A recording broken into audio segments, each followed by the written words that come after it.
as is with A for Shauna. S for Sonia, and today we are on the Rock and Roll Hatchie Trail. I am so excited to be here and to speak with some very special young people for one, and to kind of hear the story about how all this evolved. Yes, and then we've got an exciting event coming up this weekend. Ready to hear more? I think I am. You ready? I'm ready. Y'all come on. Hi, I'm Buck.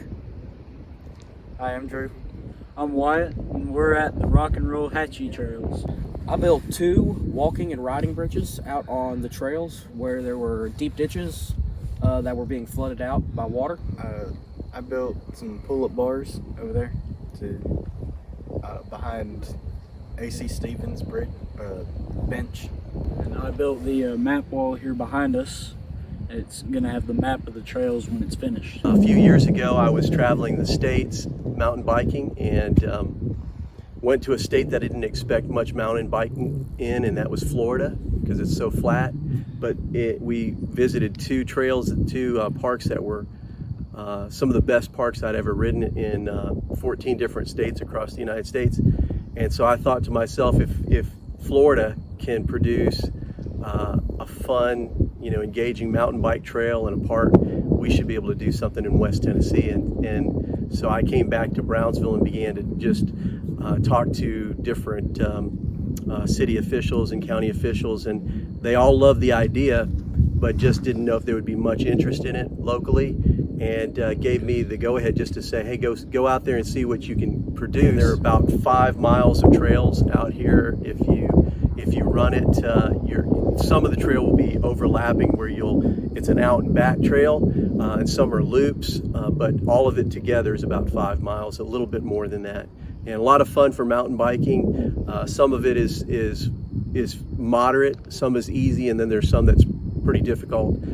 But I think there's something for everybody out here. From the very beginning, I really wanted the idea to echo and kind of follow the motif of the Delta Heritage Center with the different artists that are out there. So I really wanted the trails to echo those different artists, like Hammy's Harmonica. There's a trail just to my right over here that has a lot of ups and downs and twists and turns and little places for bridges and crossings, and reminded me of the way a harmonica is played and the way Hammy would play his harmonica. And that leads into Yank Rachel, who was a blues mandolin player.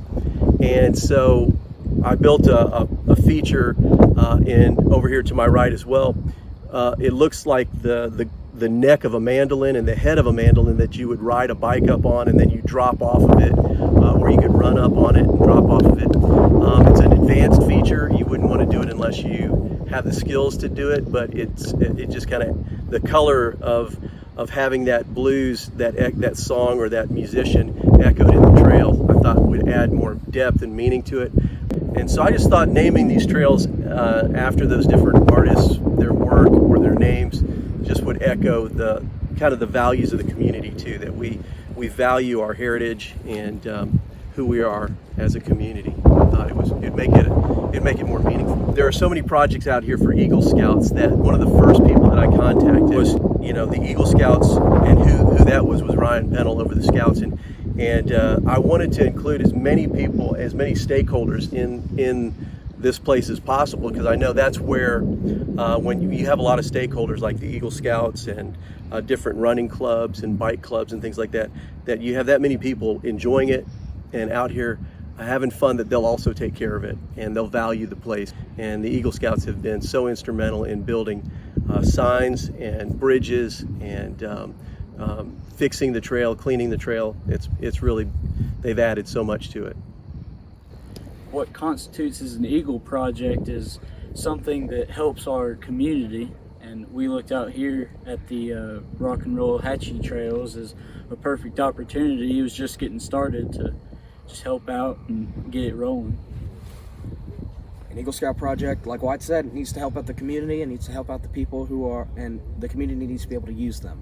And on the trails where I did my bridges, it would be very uncomfortable for people to walk or ride over them. It'd be wet, full of water, and people wouldn't really enjoy that. They wouldn't come back, and we want people to come here and enjoy the quality of life here in Brownsville. Encourage the physical fitness out here, and kind of as a warm-up station before you go on the trails. Another person that's been very instrumental in this trail system is Tom Orr. I saw him running one day, and I stopped and I introduced myself to him, and after we made introductions, I said, would you be interested in trail running? And he said, yeah, I love trail running. I said, well, we have a mountain bike and running trail here in Brownsville. He said, really? He was shocked.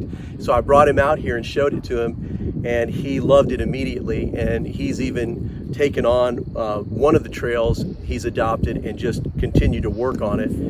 Because he loves the trail so much, he has been one of the biggest advocates for it. I see him posting on Facebook all the time, and so he started a run. It's the Hatchie, I think it's a halfy marathon, I think is what he calls it. But this is going to be its second year, and it's been a success. 60 runners did it the first year, and I think he's got close to that number now running it the second year. So we're excited about that, and any type of activity out here like that is welcome. We have a lot of other scouts in the troop moving up to life rank. Moving up to life rank is the last rank until Eagle. And us doing projects out here will motivate them to do more projects out here, thoroughly increasing the quality of the park, and more people will enjoy it, and more people will find this to be a great place to stop by and exercise and maybe lose some stress. It's a great place. Well, we just hope that the community does come out and use these parks, and hope that the projects help those who come out here to enjoy the parks. And we do have a opening ceremony the 22nd, so we'd love if y'all could come down and come see that. Well, Sonia, what do you think? I love it out here. It's so nice and peaceful. Yeah, there's been a whole lot of hard work to get what we're able to enjoy, don't you think? Yes, Yeah. the Eagle Scouts Yes. have put so much into this. I love that they're using it as their project. Their Yeah. And Mark has put years of work into this. Yeah, a lot of heart and such a wonderful, sweet labor of love. Even Well, the bench we're sitting on is an Eagle Scout That's project. right. You know, we've got an event coming up too. Yeah, the official opening of the trails is this Saturday at 2:30. We're going to cut the ribbon on this. We'll have lots of signage out here, the new signage that we'll be unveiling for everyone, and recognizing those who have helped create this. Along with Mark, we have a new logo. We're going to recognize that. So we're just off the bypass. And it's so nice and quiet, tranquil. Oh my goodness, a wonderful place to just retreat to.